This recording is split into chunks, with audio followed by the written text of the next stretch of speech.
एक सवाल है, सब माँ बाप यही बोलते हैं कि बेटी का नहीं खाना चाहिए, जो वो कमाई करती है वो नहीं खानी चाहिए। ऐसा हमारे धर्म में लिखा हुआ है, हर माँ बाप कहते हैं, मेरे पापा भी कहते हैं, फिर हमारा पालन पोषण भी हमारे माता पिता ही करते हैं, तो क्यों नहीं खा सकते वो हमारा। आप सभी चैनल को सब्सक्राइब कर लीजिएगा। जो भी YouTube पर देख रहे हैं चैनल को सब्सक्राइब कर लीजिए और शेयर कीजिएगा। राधे राधे दोस्तों, स्वागत है आपका हमारे YouTube चैनल उषा भक्ति मार्ग में। बात करेंगे आज ऐसी महिला की जो कि पंडाल में आती है और कह देती है गुरुजी से कुछ ऐसी बात जिसे सुनकर पंडाल के सभी लोग हो जाते हैं हैरान। यहाँ तक कि गुरुजी भी सुनकर हैरान हो जाते हैं कि ऐसी उस महिला की क्या कहानी है। दोस्तों बाकी की स्टोरी तो आपको पूरी वीडियो देखने के बाद ही पता चलेगी। आज का वीडियो बहुत ही ज्ञानवर्धक होने वाला है, बीच में छोड़ कर न जाइए, तो बने रहिए हमारे साथ इस वीडियो पे। कमाया हुआ मजबूरी हो तो खा सकते हैं, जैसे आपका भाई नहीं है या है तो सेवा नहीं करता और आप तैयार हैं माँ बाप की सेवा करने को, और माँ का बुढ़ापा है, आपकी सास को, आपके ससुर को, आपके पति को कोई प्रॉब्लम नहीं है, तो आप सेवा कर सकती हैं, बेटी कर सकती है। जहाँ भाई है, भाई जिम्मेदारी सबकी अलग अलग है ना, पत्नी की जिम्मेदारी अलग है, पति की अलग है, बेटे की जिम्मेदारी अलग है, बाप की जिम्मेदारी अलग है। उसी तरह पिता की जिम्मेदारी अलग है, बेटी की अलग है। बेटी का कन्यादान होता है, बेटे का कन्यादान नहीं होता। इसलिए जो दान दे, हमने ये वस्तु उठा के आपको दान कर दी, अब देने के बाद फिर इस पर हमारा कोई अधिकार नहीं रहा। ये दान का सिद्धांत है। कहते हैं दान एक हाथ से दो तो दूसरे को पता ना लगे, तो दान होता है कन्यादान। मैंने किसी की डिबेट सुनी तो उसने कहा कि अरे कन्या भी कोई दान करने की चीज़ है बोले कन्या क्यों दान होती है। अब मूर्खों की बातें हैं कि कन्या क्यों दान होती है। अरे भाई, कन्यादान की परंपरा आज से नहीं है, माता सीता का भी दान हुआ था, कोई हमारी आज की परंपरा छोड़ी है। तो जब बेटी का दान कर दिया तो दिया हुआ दान जिसको दे दिया, अब उससे फिर क्या वापस लें। हाँ, मजबूरी है तो आप स्वीकार कीजिए, मजबूरी नहीं है तो फोकट में बेटी के घर पड़े पड़े खाने से क्या फायदा। तो आपके पिताजी की मजबूरी है? नहीं मजबूरी तो घर में खाने दो, मजबूरी हो तो फिर आप सेवा करना, कोई दिक्कत नहीं। मजबूरी नहीं है, बस मेरा ये सवाल था, घर पे रहने दो। मेरे पिताजी की भी कुछ सवाल है। दबाए भाई, बेटी का खाना कोई पाप नहीं है पर मजबूरी हो। देखो हर चीज की एक स्थिति होती है। बिस्तर पर मलमूत्र करना पाप नहीं है, पर जिसके हाथ पांव कमजोर हो गए, बुढ़ापा है, तो वो बिस्तर पर मलमूत्र करता है। लेकिन अब हट्टा कट्टा आदमी बोले वो करते तो हम भी करेंगे, तो उसका करना सही है, तेरा करना सही नहीं है पगले। वो एक सिचुएशन है ना, वो मजबूरी में सब चलता है। मजबूरी नहीं है तो नहीं चलेगा। ये अभी आपकी गोद में छोटा सा बच्चा सुसु कर दे तो चलेगा, पर कोई दूसरा बड़ा कहे कि नहीं उसने किया मैं भी करूंगा तुम्हारी गोद में, तो नहीं चलेगा। क्यों जी? तो एक समय सिचुएशन है, स्थितियां होती हैं कि किस स्थिति पर क्या निर्णय लेना चाहिए। जी एक क्वेश्चन है कि जैसे तुलसी जी पे जो मंजरी आया करती है जी, हाँ, तो मैं वो तुलसी जी की मंजरी अपने मतलब वहाँ पर बो देती हूँ गमलों में। तो तुलसी जी आती हैं तो मैं उनको सेवा में, ठाकुर जी की सेवा में सबको देती भी हूँ, दान भी करती हूँ, उनकी सेवा भी करती हूँ। तो बहुत सी लेडीज होती हैं, तो मैं उनसे कहती हूँ आप लोग भी ऐसे बीज डाल दिया करो और इससे तुलसी जी और आएंगी। तो वो यूँ कहती हैं कि नहीं, जो तुलसी जी की मंजरी बोते हैं उन्हें तुलसी जी का विवाह करना पड़ता है। तो मैं इस बारे में आपसे पूछना कोई बात नहीं, आप करना चाहें विवाह करने, विवाह क्या, जब विवाह ठाकुर जी का जब बड़ी एकादशी आती है, 40 ग्राम भगवान बिठा के बगल में तुलसी माँ का प्रेम से विवाह कर दो, घर में उत्सव मना लो छोटा सा। क्या राधे राधे।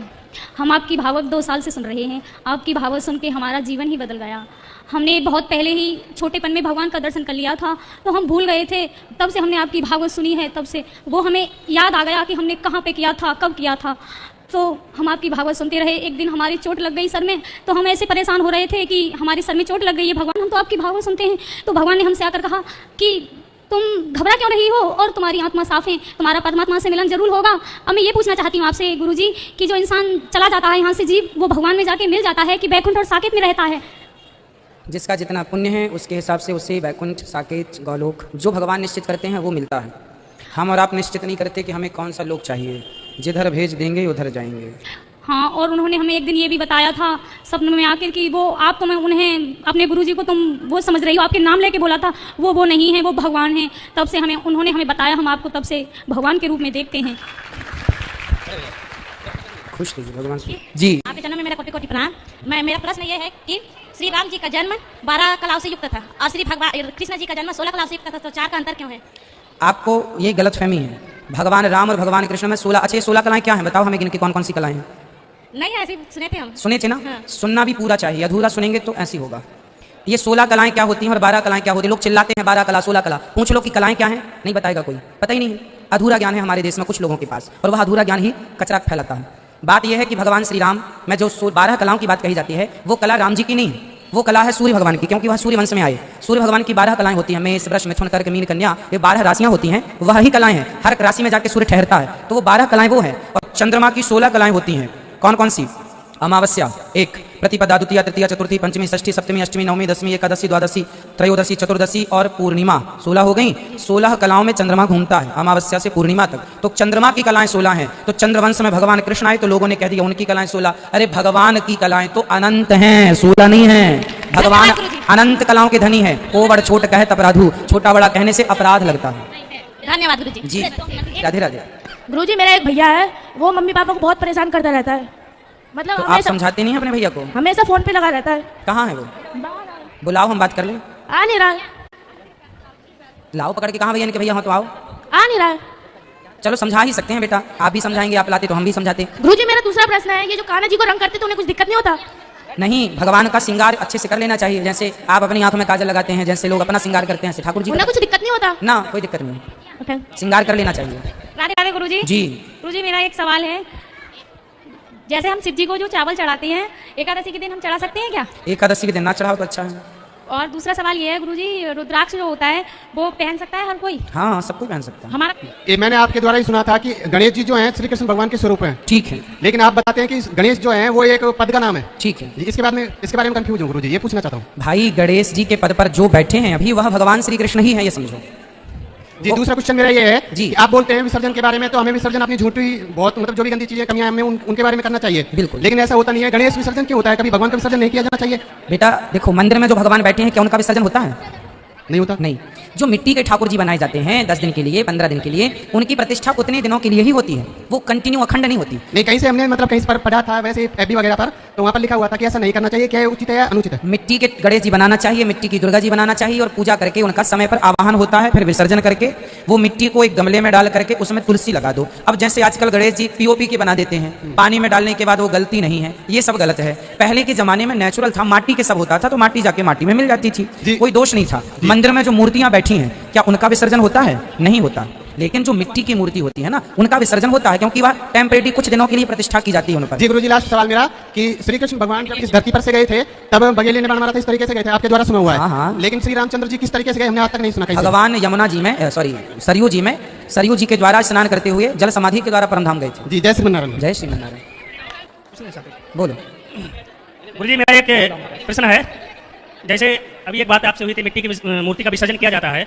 यदि विसर्जन ना करके, जैसे दीपावली पे गणेश लक्ष्मी की मूर्ति लाते हैं घर पे, अगर विसर्जन ना करके तो घर पे पूजा कर सकते हैं या फिर अगली दीपावली से पहले विसर्जन कर देना चाहिए? अच्छा ऐसा है, एक बात बताओ, जैसे आपने विसर्जन नहीं किया जी, तो पिछले साल की भी गणेश जी लक्ष्मी जी रखी हैं, फिर इस साल की भी आप ले लेंगे, उसके पहले तो घर में ढेर सारे हो जाएंगे, है ना। और घर में लक्ष्मी गणेश जी इतने अधिक मात्रा में नहीं होने चाहिए, इसलिए पूजा करो। पूजा करके जब तक हैं तब तक पूजा करो, फिर माटी के हैं तो वो अपने आप खंडित हो जाते हैं, तो खंडित होने के पहले ही विसर्जन कर दिया जाए। समय जो नियम है कि आपने कई देवता को आवाहन किया फिर विसर्जन कर दिया।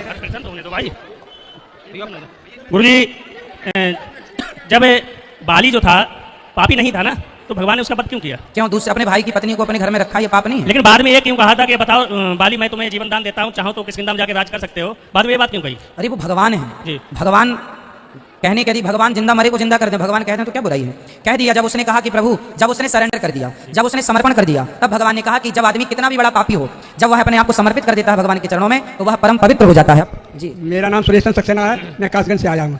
मेरा पहला सवाल यह है कि उमा सुतम शोक विनाश का, उमा के सुत हैं गणेश जी, और शंकर जी के विवाह में गणेश जी का पूजन हुआ था, तो वो जो विवाह में पूजन हुआ था वो गणेश जी हाथी के मुंह वाले हैं कि जबकि गणेश जी आदेव हैं? जिन गणेश जी की पूजा शिव जी के विवाह में हुई थी वह आदि गणेश है। गणेश जी किसी का नाम नहीं होता। अभी जो गणेश जी हैं उनका नाम है विनायक, विघ्न विनायक। तो विनायक जो अभी हैं वो हैं, जैसे प्रधानमंत्री किसी का नाम नहीं है, वह एक पदवी है, जो जाएगा वो प्रधानमंत्री कहलाएगा। उसी तरह गणेश जी एक पदवी है, जो उसमें जाके बैठ जाता है उस पद पर वह गणेश हो जाता है। अभी शंकर जी के पुत्र बैठे हैं, पहले आदि गणेश जो पहले थे, जिन गणेश जी का विवाह शिव जी के विवाह में हुआ, गणेश जी का पूजन, वह आदि गणेश थे। तो गणेश जी सदा से हैं, भगवान के अवतार ही हैं गणेश जी, भगवान श्री कृष्ण के अवतार हैं ब्रह्म वैवर्त पुराण के अनुसार। लेकिन मूर्ति तो हाथी के मुंह वाली भी, वो हर युग में गणेश जी का यही आकार होता है। सिर कटने के तरीके अलग अलग होते हैं। एक बार जो अभी गणेश जी हैं इनका सिर शंकर जी ने काटा था, इनके पहले जो गणेश जी थे उनका सिर शनि की दृष्टि पड़ते ही कटा था। अच्छा धन्यवाद। दूसरा प्रश्न ये है, आज आपकी कथा सुनी तो आपने कहा था कि वो वेदवती थी, छाया जो थी जी, तो वेदवती को ही वहाँ लंका में भी गई थी जी, छाया सीता। तो जब हनुमान जी ने अंगूठी डाली थी तो वो कह रही थी जीत को सके अजय रघुराई, माया से रची न जाई, तो तब उन्हें तो ज्ञान आ गया कि वो क्या ये रघुराई तो अजय है, और जब मारीच ने हालत छोड़ कहा तब ज्ञान कहाँ चला गया था? भगवान वो क्या है, शुरुआत थी ना, अभी अभी भर्ती हुई है ना उस समय, वो शुरुआती के दौर पे आते ही मृग के चक्कर में पढ़ना पड़ा, वो शुरुआत थी। पहली क्लास में जब बच्चा आता है ना तो पहले दिन कुछ समझ में नहीं आता, पर वही फिर समझने लग जाता है। तो माता सीता बाद में समझ गई कि तो भगवान है, तो बाद में उन्हें वैसे देखो वो तो ऑलरेडी सब कुछ जानती हैं, पर फिर भी लीला करनी है, लीला नहीं करेंगे तो वो आगे लीला कैसे होगी। तो वो हमने एक बात ये भी कही थी कि वह लीला है, वो सबको पता था सब कुछ, पर फिर भी अभिनय करना था, किया। और आपने ये भी कहा था कि जो स्त्री पर पुरुष से संबंध रखती है स्वकल्प, उसको गौरव नरक में जाना पड़ता। हाँ। तो आदमी के लिए कोई प्रावधान नहीं है, उसको कोई नरक नहीं है। आदमी के लिए भी है, इसका उल्टा कर देंगे तो आदमी का हो जाएगा, दोनों के लिए। और आखिरी प्रश्न, मेरा पहला प्रश्न ये है कि भगवान का जन्म यदि मथुरा में हुआ तो गोकुल में क्यों गए? और दूसरा प्रश्न ये है कि गोकुल में 11 साल रहने के बाद वह मथुरा में वापस आए, फिर जीवन पर्यंत गोकुल में नहीं आए, क्या आगू गलती गोकुल ने ऐसी क्यों नहीं आए? देखो ये दोनों प्रश्न उत्तर समझाइए। दे रहे हैं उत्तर। भगवान ने मथुरा में जन्म लिया तो गोकुल क्यों चले गए?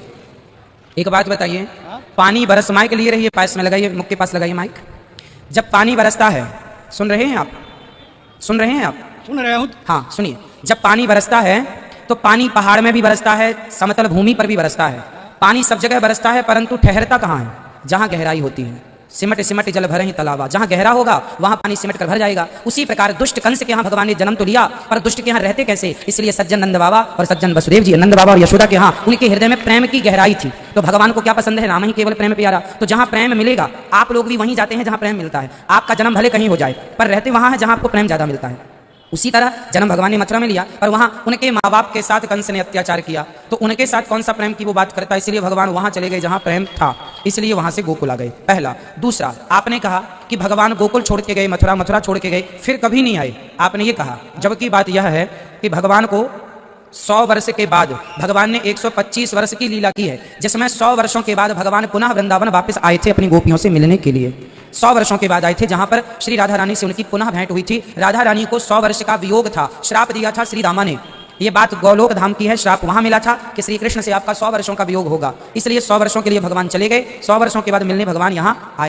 तो देखा दोस्तों, आज का वीडियो आपने पूरा देखा और सुना, जैसे कि उस महिला ने अपनी पूरी स्टोरी कहानी सुनाई, और जिसे सुनकर पंडाल के सभी लोग परेशान हो गए, और यहाँ तक कि गुरुजी भी बहुत हचक्के भचक्के से रह गए। और दोस्तों कहते हैं कि कैसी भी परिस्थिति हो, कैसी भी परेशानी हो, इंसान को अपनी परिस्थितियों को काट लेना चाहिए, क्योंकि दुख सुख तो हर इंसान के साथ में लगा हुआ है, किसी के आगे किसी के पीछे, लेकिन परिस्थितियों से कभी घबराना नहीं चाहिए। लेकिन दोस्तों, आपको आज की वीडियो से जो भी ज्ञान प्राप्त हुआ वो आप हमें कमेंट बॉक्स में कमेंट करके बता सकते हैं। और हाँ, अगर अभी तक आपने हमारे चैनल को सब्सक्राइब नहीं किया है तो आप हमारे चैनल को सब्सक्राइब कर लें, हमारी वीडियो को ज़्यादा से ज़्यादा लाइक व शेयर करें, कमेंट बॉक्स में राधे राधे लिखना ना भूलें। मिलेंगे किसी ऐसी ही अन्य वीडियो के साथ, तब तक के लिए राधे राधे।